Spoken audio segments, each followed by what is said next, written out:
What's up, bitches? This is Silent Rob. I've had a lot of people ask me what I thought of the new Batman movie, The Dark Knight Rises.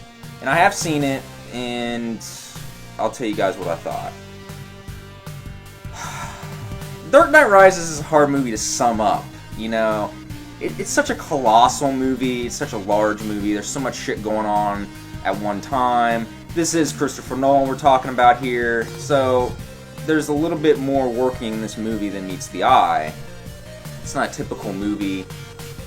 You know, there have been a lot of people dog this movie, okay? But this is still a motherfucking Christopher Nolan movie, people. Okay, it's still high class. He's bringing his fucking game face. Okay, his game face is on. Let me tell you about the Christopher Nolan game face. People, you can't even get this game face in stores. Okay, you can't get this game face. He has this shit specialty made, alright? It's fucking shipped in from Asia or some fucking shit. And, you know, you can't fucking get it. A lot of people are trying to pick this movie apart and compare it with The Dark Knight and Batman Begins. And when your movie's part of a trilogy, that kind of happens. You compare the movies to the other movies. Now, if I had to compare The Dark Knight Rises with the other two movies, I definitely like The Dark Knight Rises better than Batman Begins, because I didn't really care for Batman Begins.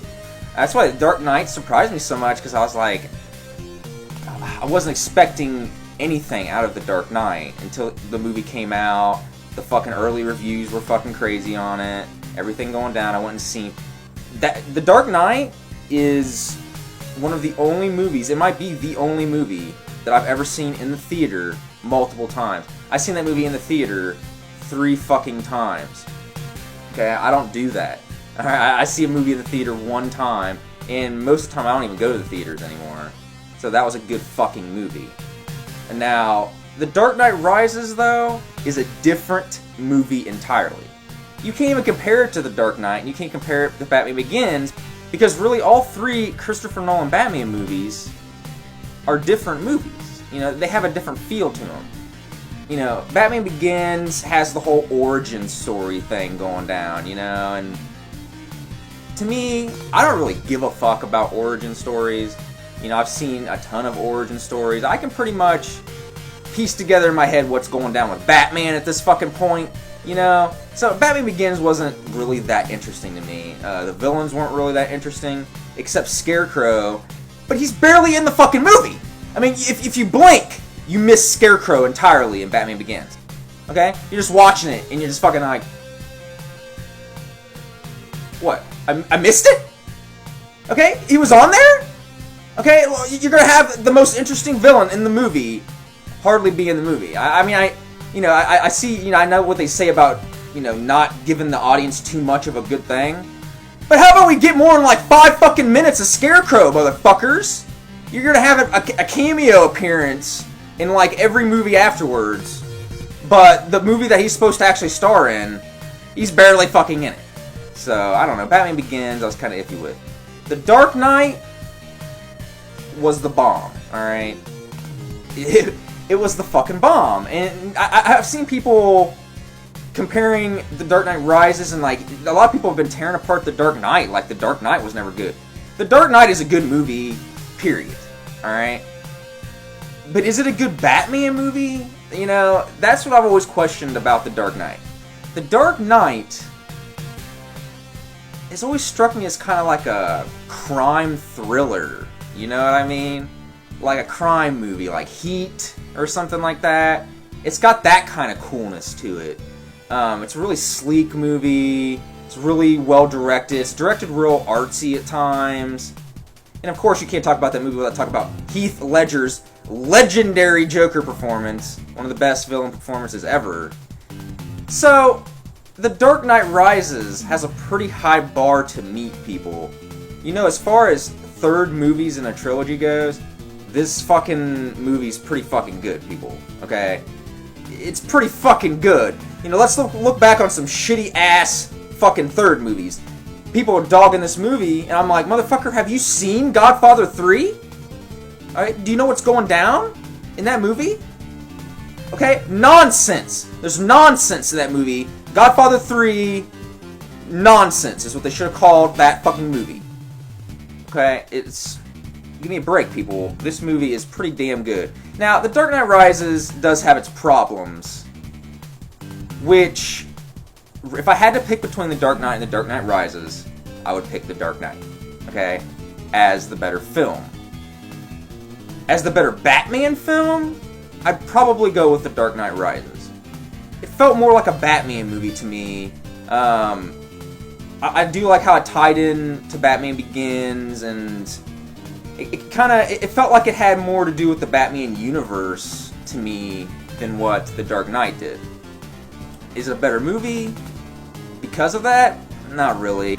First off, The Dark Knight Rises is a long fucking movie. Really fucking long. It's like 2 hours and 50 minutes or some nonsense. So, there's a lot going on. My problem with The Dark Knight Rises is the stuff that goes unexplained in it. And I'm going to probably get into some spoiler territory, just a heads up, but it's probably going to inevitably happen. Like right now. Okay, I'm going to do it right now.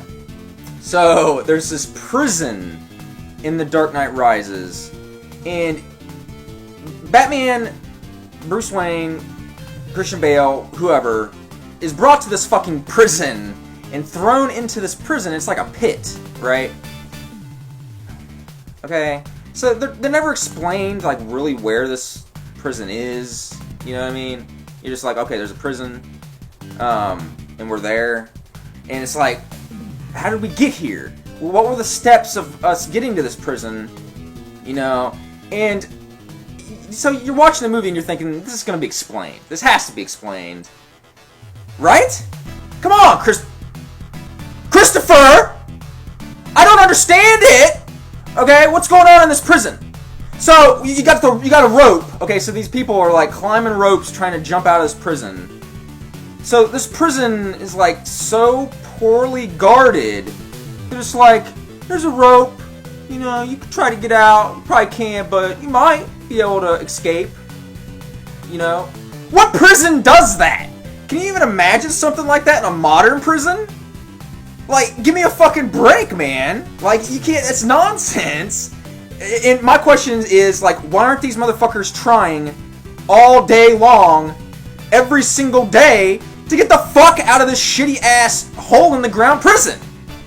They're just like, yeah, it's impossible, you know, so fuck it. These people would rather sit around in their own shit than to be trying to get out of this fucking prison. And so, they tell you that a kid gets out of this prison, and they tell you that it's Bane or whatever, and he's a little kid and gets out of the prison or whatever. Who gives a fuck? My question is this. First of all, where is this fucking prison? And second of all, when he gets out of the prison, how the fuck does Batman get back to Gotham City with no money and no fucking resources? He escapes, right? And you're just like, okay, where are we right now? He takes a few steps, and like the next fucking scene, he's in Gotham talking to Catwoman. It's like, what the fuck? Alright, well, I'm guessing there's a couple steps in between that. I don't really know how you got there. To my knowledge, like, the bridges were blown out. Okay, motherfucker just walks up to Catwoman, nonchalant. Hey, what's up? I just escaped the prison and traveled thousands of miles on foot. Unexplained how I did it. Unexplained nonsense. I hate shit like that, man. Because the entire time I'm thinking, all these action scenes are going down, and all this shit's going down. Like, oh, he's fighting Bane, and it's, you know, this crazy action scenes and all this stuff at the end. And I'm thinking, I'm sitting in my seat like, you're not gonna explain that? Is this really not gonna happen? We're just gonna go to the rest of the movie and not explain this. Alright. Whatever. You know, everybody's, woo, oh, they're fighting, oh, it's awesome, oh, look, oh, I'm gonna jerk off real quick, oh. And I'm just like, how did he get, so he escaped the prison, he has no money, you know, and I'm tearing my fucking hair out, man. I can't take it. I hate shit like that. I hate plot holes. And you can come to any kind of conclusion in your head on how he got back to Gotham, with no money, no resources, no way to get there. Basically, nobody is there to help him. Okay, everybody's trapped in Gotham. Basically, I hated that. And the other thing I hated was the twist at the end. And this is probably the worst part of the movie. In a Christopher Nolan movie, you always expect some kind of twist or something that takes you by surprise in it. In Christopher Nolan's movies, there's usually something like that in all of them. And I'm a big fan of his movies. My favorite movie by Christopher Nolan, though, is probably actually Memento, one of his first movies. Pretty much his first major movie. I love that movie. He's a great director. But the twist in The Dark Knight Rises is shitty. Okay, it's shitty. It undermines the entire movie for the most part. I mean, think about this. The whole movie is the story of Bane, how Bane gets out of this prison. So he's basically the mastermind behind this whole operation, and you thinking, man, Bane is fucking badass. And I liked Bane a lot in this movie. He was really good. I mean, I don't want to be the actor to play the villain in a Batman movie after The Dark Knight. Okay, give me a fucking break. You want to talk about some pressure, motherfuckers? He's following up one of the best performances of all time, and I think he did a pretty damn good job. So, with all this going on, you're thinking Bane is a little deeper than you're seeing. You know, there's something going on there that you're not seeing, and I liked that about the character. But then, at the end, the fucking rug is pulled out from underneath you, fucking Daffy Duck, Looney Tunes style, and you fucking fall down a flight of stairs and smash your face on the pavement. That's what happens, because the twist sucks. The twist sucks. So, it turns out that Talia, or whatever, is really the mastermind behind the whole operation. And it sucks, people. No matter how you look at this, that's not a good twist. Even if you think it's not that bad, Bane being the mastermind behind all of it is better. That's a better idea, you know what I mean? Than to have this woman who's not even a good character in this movie to begin with. And that's another thing I want to touch upon, is the disposable characters in this Dark Knight Rises. It's just there's too many characters. You know, I don't want to compare it to Spider-Man 3 because this fucking movie wipes its ass with Spider-Man 3. Give me a fucking break. Give me a fucking break. Spider-Man 3 is not even good enough to park the Dark Knight Rises car. Like, it's not even good enough to do that. It can maybe shine its shoes, but that's it. You know? And The Dark Knight sort of had this problem too. Christopher Nolan sort of has that problem of having characters that could be removed from the story and it wouldn't really affect it that much in most of his movies.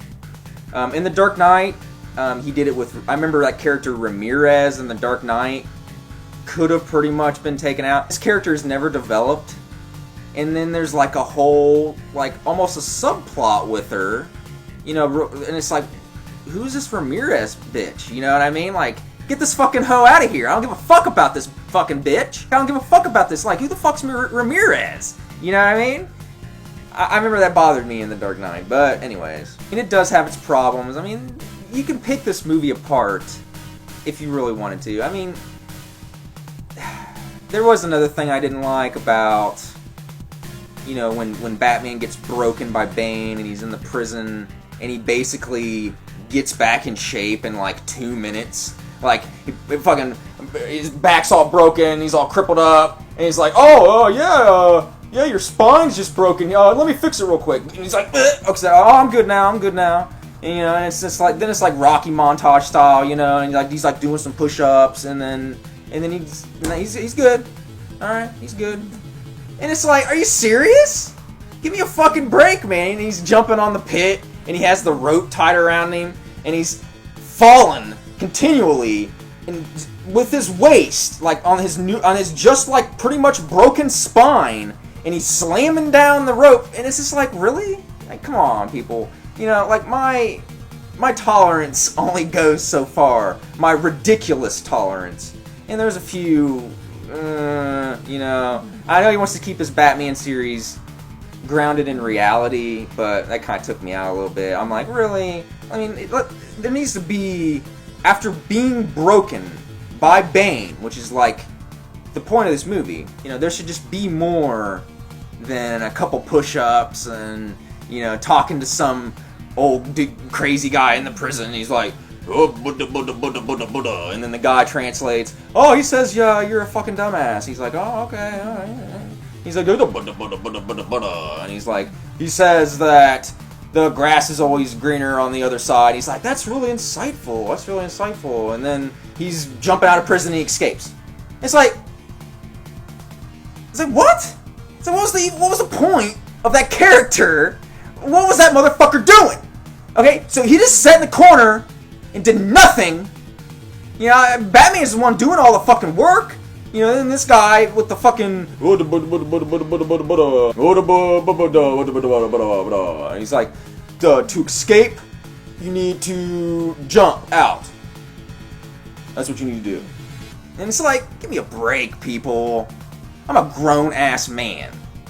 I have a hard enough time even buying Batman in the Batsuit, flying through the air with the missiles, chasing them, and they're gonna fucking, you know, fighting in the streets. You know, like, give me a break, people. Fucking, I remember the scene with Batman standing on the ice, and like everybody's standing on this thin ice that could break at any time, and then he's like, and then here comes Batman with this like 45-pound Batsuit standing on this thin ice, lighting a flare on the ice, because that sounds like something you should do on thin ice, right? Light flares on it, you know, and then it runs up, and there's like this bat signal after that lights up and fire and shit, and it looks like it was put together in like 2 minutes, you know.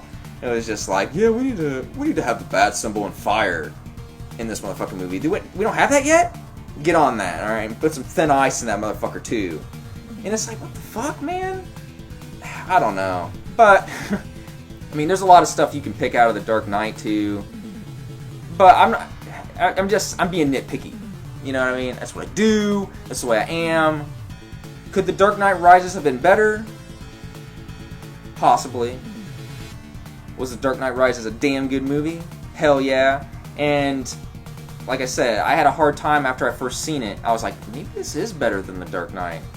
But then it's one of those deals where I thought about it some more, and I'm like, this ain't better than The Dark Knight.